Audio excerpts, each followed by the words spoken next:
নমস্কার, আমরা এখন এসেছি ব্যাঙ্গালোরের লালবাগে। এটা একটা বোটানিক্যাল গার্ডেন। এখানে অনেক পুরনো পুরনো গাছ আছে, প্রায় 200 বছরের পুরনো। আর একটু বসেছিলাম আর দেখা পেলাম এই ছোট্ট প্রাণীটির। কি ভালো লাগছে না? হাত দুটো নিয়ে মুখের সামনে কীরকম খাবার খাচ্ছে। এখন আমাদের সবারও খিদে পেয়ে গেছে, আমরাও চললাম এবার রেস্টুরেন্টের দিকে। ব্যাঙ্গালোরে এসেছি আর এদিকে ইডলি ধোসা খাবো না সেটা হয়?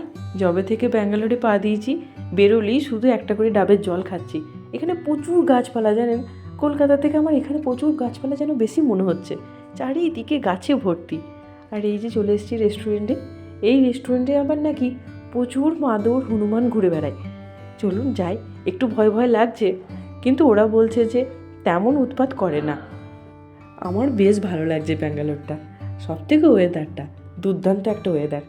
অমিত নিয়ে নিল পোঙ্গল, আর আমরা তো ইডলি নিয়েছি, একটা মেন্দু বড়া, সাথে ওদের যেরকম চাটনি টাটনি থাকে, সাম্বার, কোকোনাট চাটনি।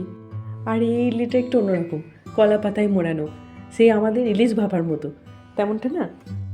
অনিস তো নিল প্লেন ধোসা, একদম ও সব কিছুতেই ঝাল লাগছে। আর আমরা নিয়েছি মশালা ধোসা। অমিত তো পোঙ্গল নিল, আগেই বললাম।